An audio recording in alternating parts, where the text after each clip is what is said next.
Et j'ai envie de parler de nos clients, nos internautes, puisque souvent ça commence par Internet. Et nous avons sollicité des internautes. Nous avons donné la possibilité aux Français, aux Françaises, aux Bretons, au Pays de la Loire, aux Normands, de vous interroger. Donc je découvre les questions en même temps que vous.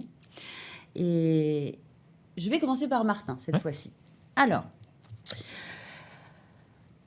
au vu du marché, est-ce le bon moment pour vendre ma maison? Et vaut-il mieux mettre en vente ou chercher d'abord? Alors c'est une vraie question. Il y en a même 2. C'est vrai qu'en ce moment, on est sur un marché où il faut se poser les bonnes questions. On est sur une tendance où on va avoir effectivement, je suis d'accord, peut-être un peu moins de baisse de prix. Les crédits continuent de diminuer un petit peu. Donc on a un effet levier qui est en train de se jouer en ce moment, qui fait que, on retrouve de la capacité de financement pour les acquéreurs, mais les prix commencent un petit peu à moins baisser ou à moins stagner. J'en prends pour exemple, quand on a un logement neuf chez Giboire, on avait ouvert un peu plus la négociation pendant l'année dernière, puisqu'on avait plus de mal à vendre. Et on a, à nos conseillers, à nos commerciaux, on avait ouvert ce champ des possibles de dire, OK, on peut ouvrir un peu, on peut négocier un peu le prix d'un logement neuf. Et là, on est en train de revenir dessus, parce qu'on voit qu'on arrive de nouveau à revendre sur un rythme qui est intéressant. Donc, on referme un petit peu la porte de la négociation. Donc, et c'est le moment de vendre, je dirais oui, parce que c'est vrai que on est sur un entre-deux, et après il faut pas louper ce coche. Après les négociations, les prix vont à un moment donné repartir à la hausse, mais l'effet levier du crédit ne pourra pas compenser les prix qui, à un moment donné, on le sait, vont repartir à la hausse.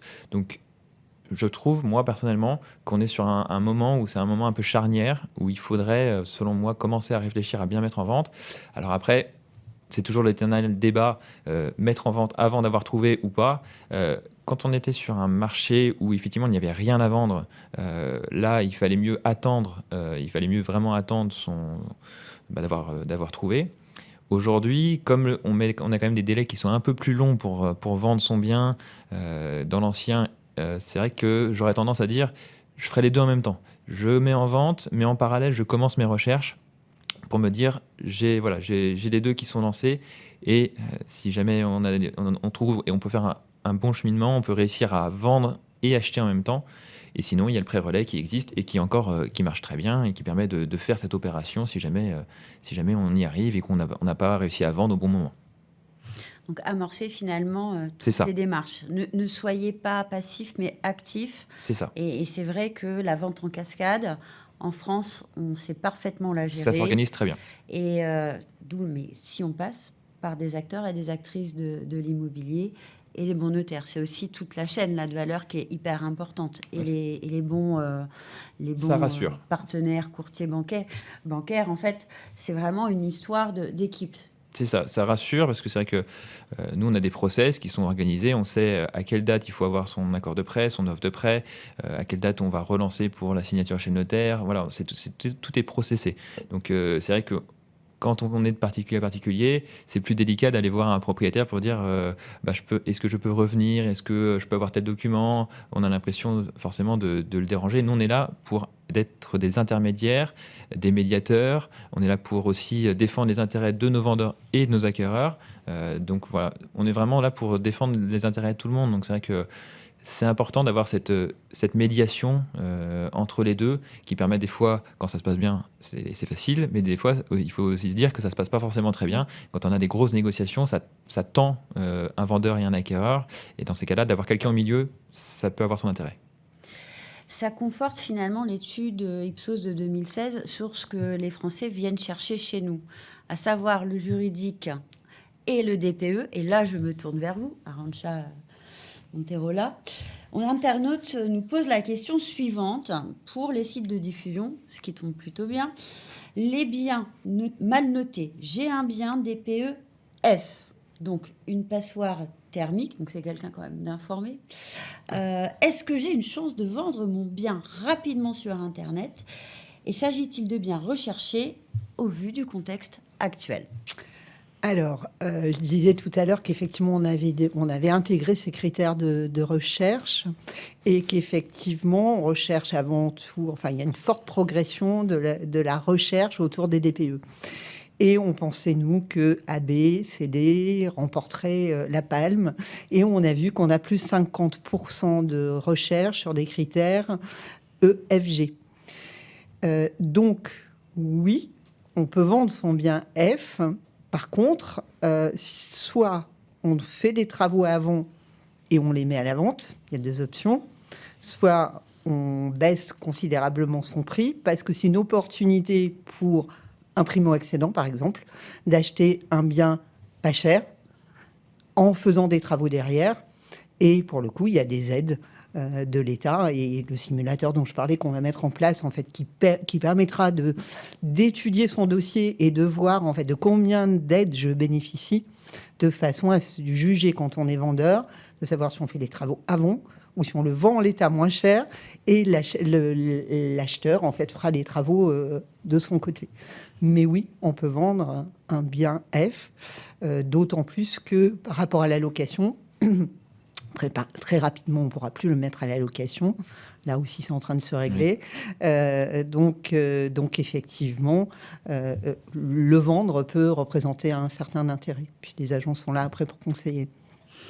On vient de parler de la rénovation et des biens finalement qui ont des classements qui posent problème aujourd'hui. Une autre question, on bascule vers le neuf, donc je me tourne vers vous, Martin Giboire. Je voudrais acheter un bien neuf. Comment se porte le neuf? Et est-ce qu'il faut encore attendre?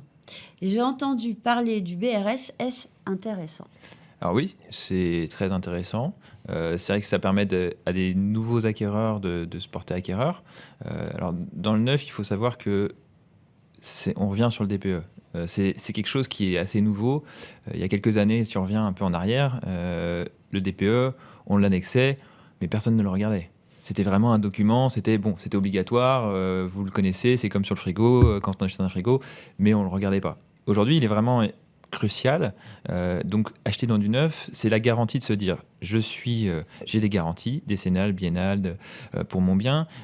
Si j'ai un problème, j'ai des assurances. J'achète quelque chose qui est à la pointe de ce qui est fait aujourd'hui sur l'isolation, sur l'économie d'énergie. Donc oui, c'est un choix un peu stratégique. Il n'y aura pas de ravalement non plus avant 20 ans. Donc on sait que la durée moyenne dans notre département, d'après la FNAIM, dans le 35, la durée de possession moyenne est de 11 ans. Donc, c'est-à-dire que 11 ans, on a le temps de voir venir. Il ne se passera pas grand-chose dans l'immeuble dans ces 11 années. Donc, c'est un choix qui est important. C'est certes un peu plus cher, mais on a des dispositifs. Le BRS en est un, la question maîtrisée. Voilà, ça permet aussi à des clients chez nous de découvrir du neuf. Ils n'auraient pas pu se le permettre il y a quelques années parce qu'il n'y avait pas ces dispositifs. Donc, c'est vrai que ça permet d'avoir un effet un peu nouveau, d'aller chercher une clientèle de primo-accédants qui finalement n'aurait peut-être pas acheté dans ces secteurs-là, ou qui aurait acheté un peu plus loin, ou qui n'aurait pas acheté tout court. Donc ça fait découvrir les logements neufs à une certaine catégorie de clients. Donc ça fait partie des impacts qui sont positifs. On a un Premier ministre qui voilà, a l'air de vouloir essayer d'aider aussi avec le prêt à taux zéro. Donc voilà, on y reviendra. On attend aussi des annonces, mais le neuf reste une solution intéressante et sécurisante pour toute personne qui veut acheter un bien aujourd'hui, parce qu'au moins on sait qu'on est tranquille pendant des dizaines et des dizaines d'années normalement. Dernière question internaute pour vous, Arantxa. Et ça peut être du neuf ou du résidentiel. Je veux acheter à Rennes. Comment savoir si un quartier est en développement? Ouf. Ah là là, c'est une jolie question. C'est une jolie question. On termine avec en panache. Ouais. Alors, je dirais qu'il faut se renseigner. Alors, comment se renseigner? Donc, avec l'Ouest France. Voilà. France Donc, déjà, on a Ouest France, le journal Ouest France, qui fait pas mal d'articles autour de l'évolution des quartiers, qui suit effectivement bien tout ce qui peut se passer dans une ville. Donc là, déjà, article d'information, et je me retourne vers ma maison mère, qui est Ouest France, On peut trouver ça sur Internet aussi. Donc, il y a des articles archivés. Donc, ça, c'est déjà une première solution. Sur Ouest France Immo, on a aussi un blog. Donc, on fait régulièrement des articles autour, en fait, de ces sujets-là. Donc, on peut en trouver aussi. On les archive, donc, par des mots-clés, on peut trouver ça assez facilement. On a, nous aussi, un baromètre des prix. Alors là, c'est juste focus prix. Et comme on est un régional, on descend vraiment jusqu'à la microville, mais on descend au quartier. Donc, on donne des informations aussi sur les évolutions de prix dans un quartier, qui peut être une indication aussi intéressante. Et puis après, je dirais que y a des spécialistes derrière nous qui peuvent compléter toute cette information-là. Mais avant tout, oui, regardez les blogs, regardez les articles de presse et puis voir un peu les évolutions de prix.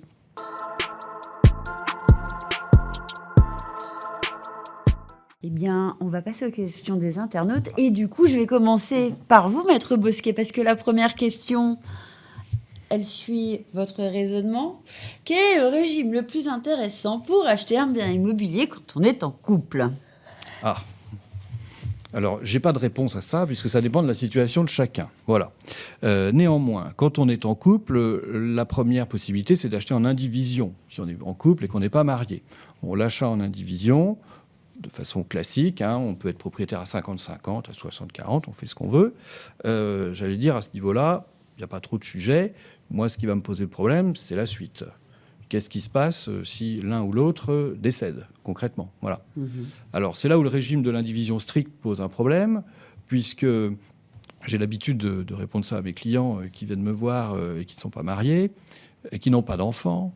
Je leur demande, vous avez toujours vos parents, et combien de frères et sœurs avez-vous ? Parce qu'en cas de décès, vous allez être nombreux dans la maison. Voilà. Donc, le minimum du minimum... Quand on n'a pas d'enfants, ça fonctionne très bien. Ça se complique un petit peu avec des enfants, mais le minimum du minimum, c'est vrai que c'est de signer un pacte civil de solidarité. Ce pacte, il ne va pas régler le problème successoral de façon directe. C'est-à-dire qu'on n'hérite pas l'un de l'autre si on est pacsé. En revanche, il exonère de droits de succession. Tout comme les époux sont exonérés de droits de succession, les partenaires pacsés sont exonérés de droits de succession. Donc, on se pacte et on fait des testaments réciproques de façon à gérer le sort des quotes-parts indivises du bien. Les droits de succession, si on n'est pas pacsé, s'élèvent à 60%. Donc une maison à 200 000 €, on est propriétaire à 50-50. Je lègue à ma compagne ma part, elle hérite donc 200 000 €, et l'héritier, c'est l'État qui percevra 60 000 €. Nous sommes pacsés, c'est zéro. Si en plus on est assuré à 100%, le prêt est intégralement remboursé. Ce qui permet quand même... Alors évidemment, ça ne va pas forcément consoler intégralement, mais ça évite d'ajouter... Ça allège en plus, oui. Ça évite d'ajouter une situation, j'allais dire, difficile, un drame derrière, très compliqué au plan matériel. Voilà.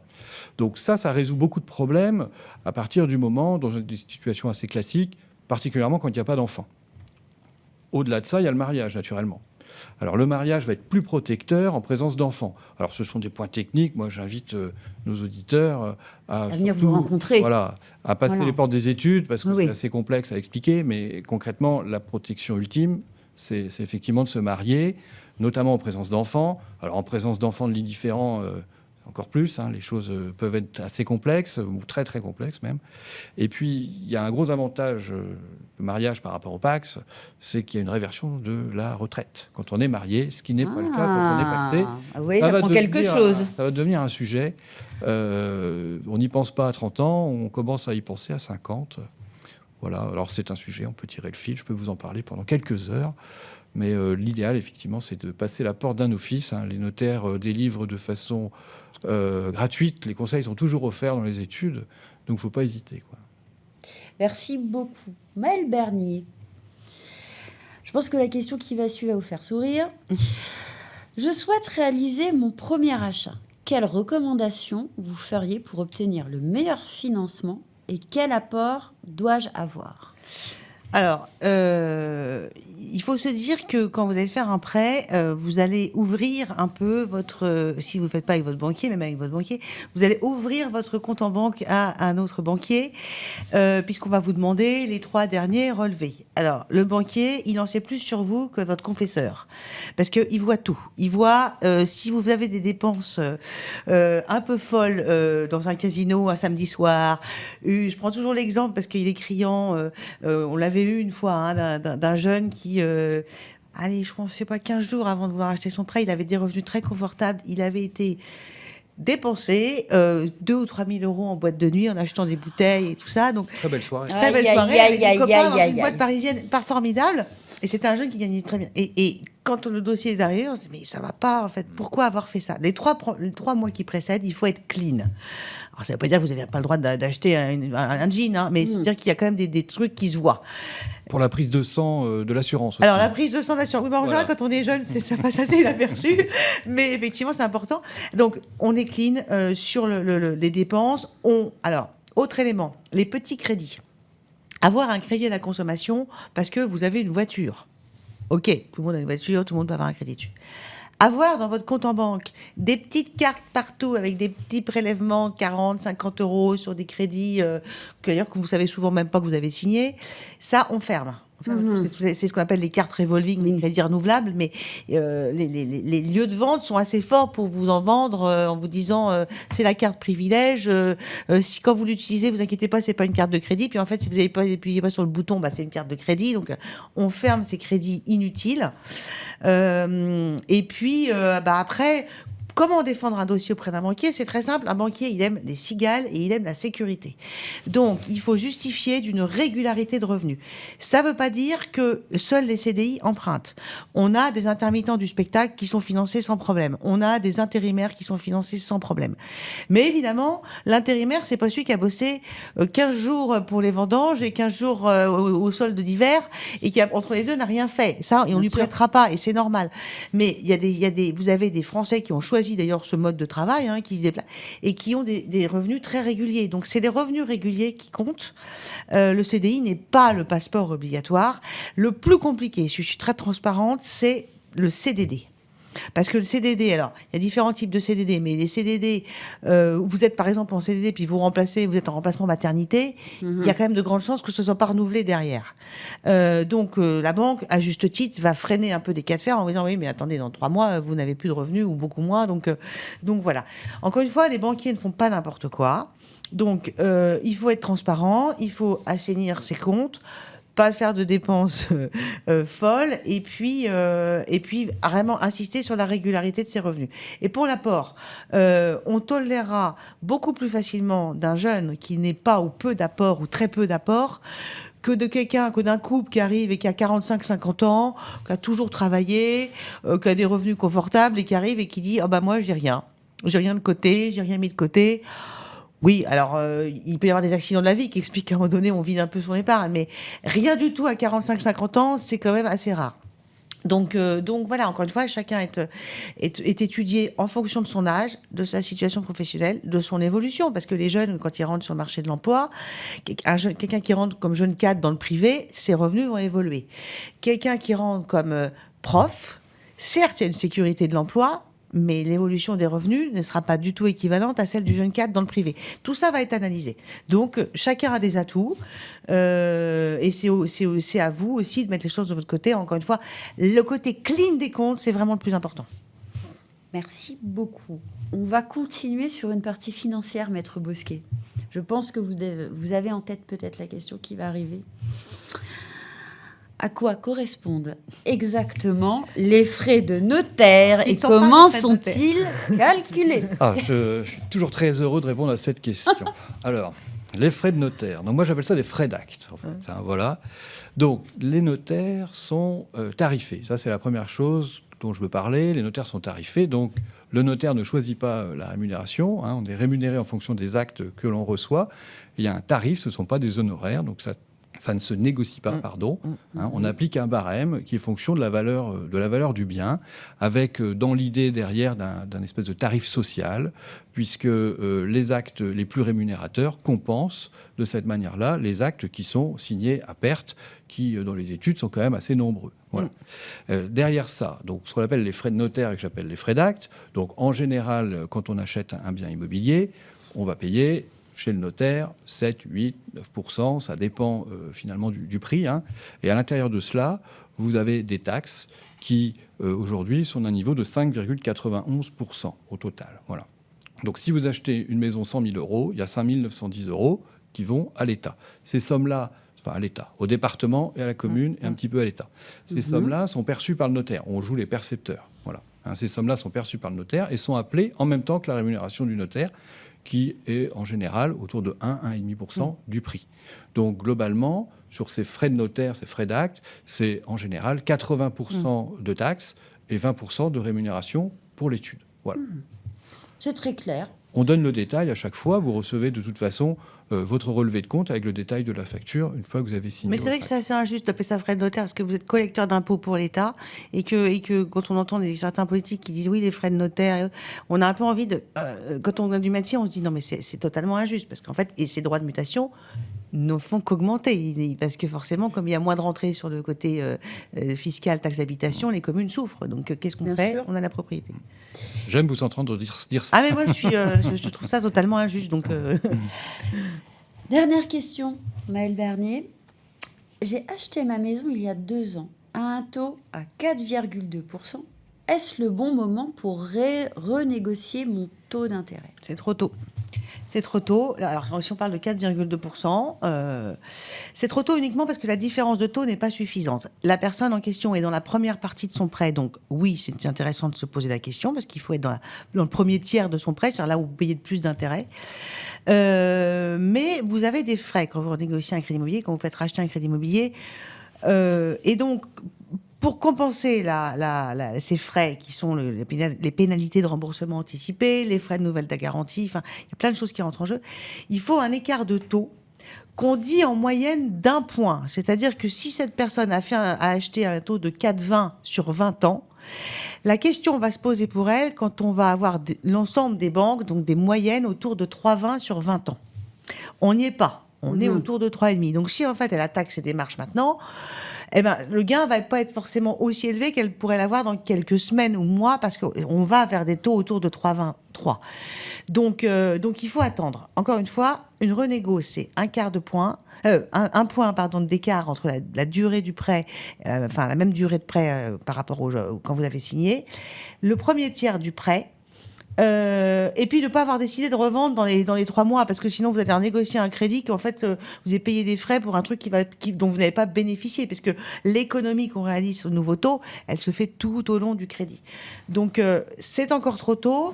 Je pense qu'on va arriver dans une petite vague de renégociation d'ici la fin d'année, début d'année prochaine, mais en n'oubliant pas quand même que des Français qui ont signé au-dessus de 4%, ça correspond à la période de l'automne dernier où on était quand même dans un quasi arrêt du marché, donc on n'aura pas une grosse vague, il n'y aura pas une grosse volumétrie, mais effectivement, quand on sera autour de 3,20, ceux qui ont signé au-dessus de 4 vont pouvoir se poser la question.